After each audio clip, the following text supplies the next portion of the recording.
Hi, it's week 5, and I thought I'd share some thoughts about the second assignment, the group assignment around the training package. Just some housekeeping first around the first assignment. Deb and I are busily marking, and I'm hoping to get the external students' feedback back to them around Easter, probably the Tuesday after Easter, which is the 7th of April, and Cairns will get theirs soon after. With the assessment too, you should all be allocated to a group now, and I suppose I'm really targeting this conversation to the external students, because the internal students will have myself in class and Deb in class to talk about their expectations. But the external students should all be allocated to a group, and you should be able to find that on the group tab, and you should really try to make contact with your group as soon as possible, like now. Okay, so stop this video, contact the group so that they know that you're engaged, and because everyone works differently, and some people will want to really start quite early on their assessment due to their learning style, or maybe other commitments that they have. But if they've engaged with you, then you can have a clear plan about how you're going to approach the assessment.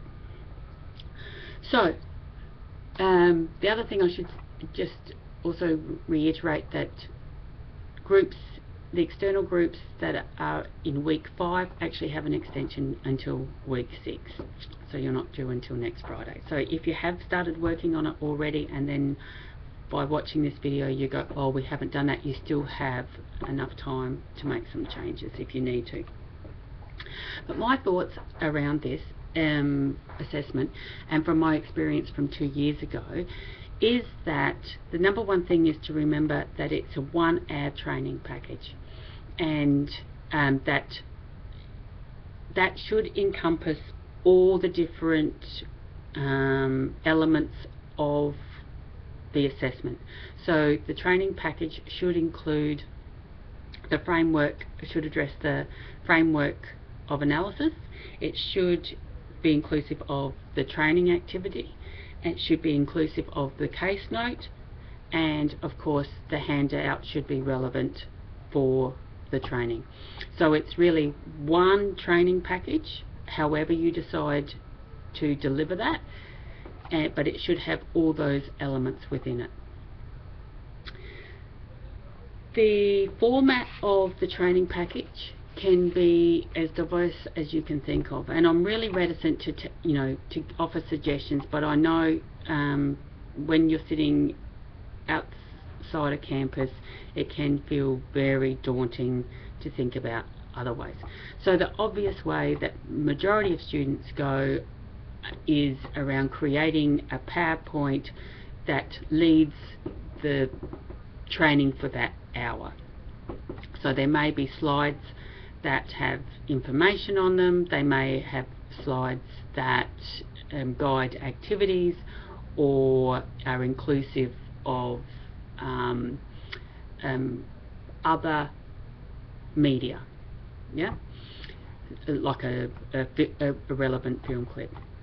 The thing to remember is that the whole package needs to only take 1 hour, so there is no use embedding a YouTube video that goes for 55 minutes, okay, because you're not going to be able to do the other criteria around it, meet all the criteria in 5 minutes.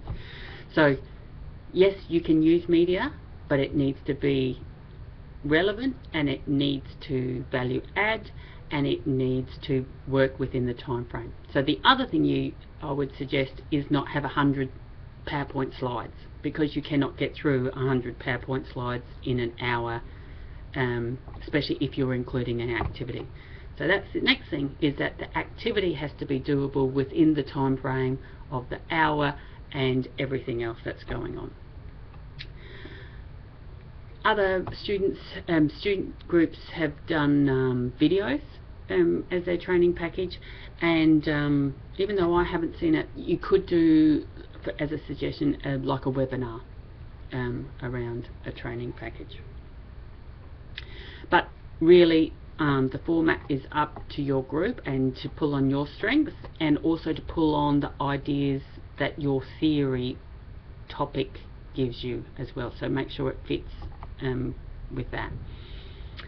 So things that you need to think about in this assessment is around, because it's training, often you will be very influenced by the dominant education discourse around what traditional education looks like, and you will want to deliver within that, and that may be appropriate, but it may also need to be either tweaked or challenged by your theoretical stance. So does strengths perspective give guidance around how to engage in training that may or may not challenge the dominant education discourse of an expert and a learner, as an example. Other things that you need to think about is content and process. So is the content and the process reflective of your theoretical topic? So if you're doing problem solving, does that influence the way that you present your content and facilitate the process of learning around that theory? Of course, you reference and you also use an academic structure of an introduction, body and conclusion. So the key things that I want you to remember is that it is one package inclusive of all the criteria, that it needs to reflect the theory that you are training about, and that it still needs to be an academic assessment. If you would like to talk about your or discuss with me about your assessment, I'm always available Tuesday mornings between 9 and 12, or if you want to schedule another time, and I can even organise a video hookup, not video hookup, a telephone conference, okay, so that all members can participate. Good luck, and I look forward to viewing your assessments.